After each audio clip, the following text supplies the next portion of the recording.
Good to have you with us. We start with this. Eastern Cape Premier Oscar Mabuyane's meeting with stakeholders representing scholar transport operators has come to an end. The Department of Transport in East London was part of the group urgently addressing the current impasse pertaining to grievances around payment, among other things. This follows a shutdown by taxi operators who are contracted to provide scholar transport services, who have suspended operations since schools reopened on Monday. Newzroom Afrika's Liyema Vumisa joins us now for the outcomes of that particular meeting. Liyema, good evening to you. Let's understand what the Premier had to say in particular with this meeting with the operators, scholar transport operators. Is there some kind of an agreement tonight?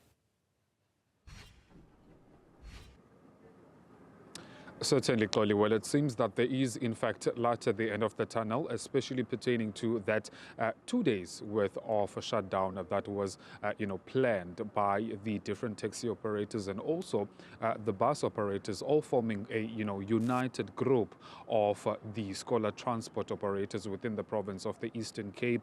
That meeting, which spanned about, 4 to 5 hours this afternoon, has finally concluded, and we understand then, just from the remarks that were made post that meeting, closed session, might I add, it was. We understand then that the remarks of the Premier point towards that light at the end of the tunnel. Also, the taxi operators and the bus operators and just the entire industry itself also conceding to the fact that they're going to resume then with their operations from tomorrow. In the meantime, that the provincial government as well is trying to make headway in terms of addressing those grievances. I just want to get then that very same perspective as far as, their reaction, I beg your pardon, there is concerned to that meeting. SG, thank you very much for joining us. Just quickly, how was it inside? How was the atmosphere? I understand you had a lot of grievances that you wanted to address with the Premier together with MEC Ngata. How was it inside, and did you eventually get to be heard? Chief, there was intense discussions in the session as it relates to our grievances, but I'm glad to announce that we have since decided to call off the strike because of the commitment that the Office of the Premier made. And what commitment is that? All outstanding payments will be paid within a period of 30 days, simply before the 15th day of November. But we understand that amongst the grievances, it's not only non-payment, but there are other issues, fixed costs that you want, rates, and some other added issues. Was there any comment then from the provincial government perspective in terms of those grievances? There is going to be a committee to look at other issues as time goes on. However, the burning issue today, which was a hot potato, was the non-payment of service providers within 30 days period, which we have since agreed terms. And then with the strike and the shutdown that occurred, we understand the impact was great. We were just getting the data inside as well, with the Premier mentioning that over 700 grade 12 learners were affected. I mean, from your perspective, do you take ownership of that and accountability for the impact? Absolutely not, because if we're paid on time, no learner should have missed classes or whatever. Basically, squarely the blame is on the side of the department, because if they have paid the operators, there would have been no reason whatsoever not to transport learners to school. Okay. Small Bus Council Secretary General there, Sir Maguka, talking to us, of course, mentioning that they, are going to suspend then that shutdown of operations. That means then from tomorrow they're going to resume operations. Meanwhile, the Premier, Oscar Mabuyane of the province of the Eastern Cape, has made that commitment that no later by the 15th of November this year, payments will be made. Let's have a listen to that. Yes, there are some payments that are dating as far back as May, June, July, which we believe those are outstanding payments that must be processed as quick as possible.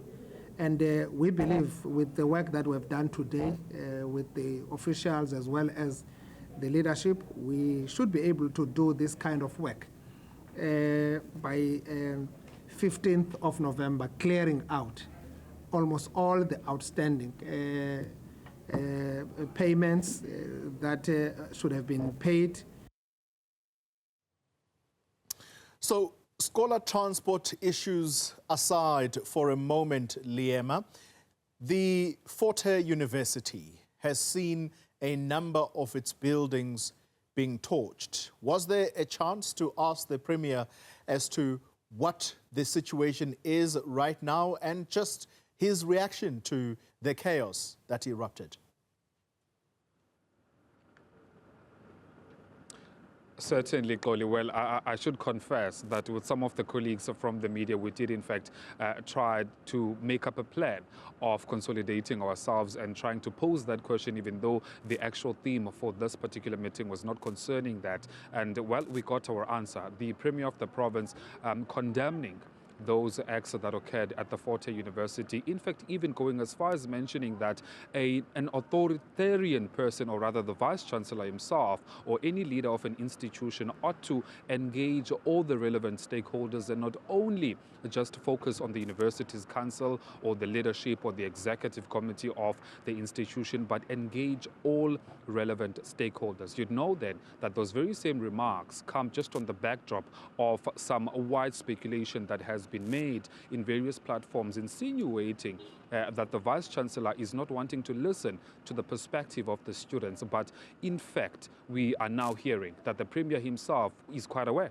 of that. You'd know he's also a product of that very same institution. And also the other interesting part that he mentioned about Fort Hare University is that with the damages having been estimated to cost just around 500 million rands, the Premier says, well, under the current budget that they have, they don't know how they're going to be able to raise that amount of money. And lastly, urging all relevant, different investigations that are currently underway to focus particularly on any forensic investigation pertaining to the actual root cause of what might have led to those strikes and protests that completely engulfed over 6 buildings in Fort Hare University. You'd know then that there was also speculation to that regard that it's not the students who actually burnt those buildings, but in fact it was a orchestrated plan by some of the officials themselves to try and hide away evidence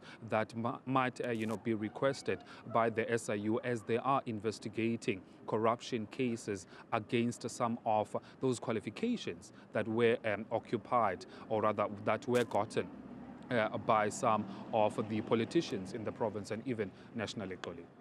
Liyema, Vumisa, thank you very much indeed for that particular update, talking to us there about an update relating to scholar transport, but in the latter part of our conversation, talking about the torching of buildings at Fort Hare.